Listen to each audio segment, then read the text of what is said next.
Okay, a correlation coefficient, or sometimes it's referred to as an R value, is simply the value.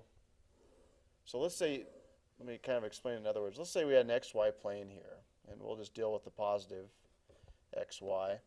And we had a whole bunch of data points plotted. Okay, an R value, or the correlation coefficient, can tell you how close to linear they are.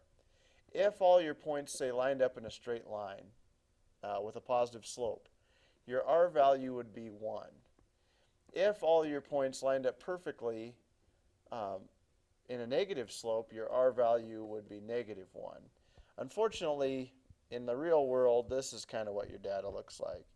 And so you never get the perfect one or -1. Sometimes you do, but sometimes you don't. So what I've done is kind of shown you, I'll show you how to get to Geogebra. So here's a Geogebra program I'm pulling up, but let me show you how to get to it. Just go to their site, Geogebra, or downloads, and then just pick which operating system you're working off of. Are you a Mac user, Windows user? Do you have the Chrome, the new Chrome computers? However you have that. But let's go back to this Geogebra. And so what I did was I just put in a whole bunch of points and connected them to something that's called data. So I went data equals and then put those points in. And now we're able to calculate the correlation coefficient, which in this case is -0.31. If you notice, these points don't really have much in common linearly. So linearly in a line. So we'll just keep going and we'll stick them in a kind of in a line. And if you notice here, even though F is down here kind of on its own, I've got a 0.95 correlation coefficient. And so if I move these down, let's get this thing to a perfect 1. Ooh, 0.99, getting close. You know, so there, that particular line is perfectly correlated. Now, I'd probably, if you rounded it, it's like 0.9998 or something like that. It's not perfect, but it's pretty good for us.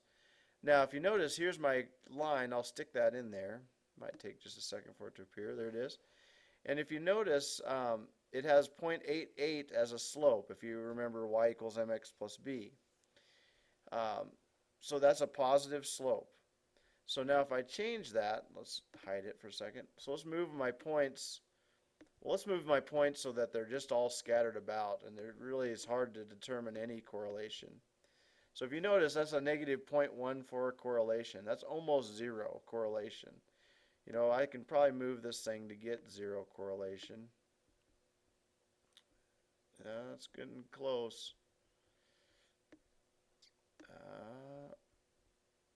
There we go. So that's zero correlation. So you can't make a straight line out of that data. So now if we range them though, and maybe the points end up as a negative correlation, so going down and to the right here, notice now we have a -0.99 correlation. Well, that's a line. If you put the line in, best fit line in with a negative, in this case it's -0.97 is my slope. So about a -1 slope. So that's correlation coefficient. In the next video I'll kind of show you how to set these up with points so that you can make your own, and find your own correlation. So best of luck with this and see you next time. Hopefully now you understand it.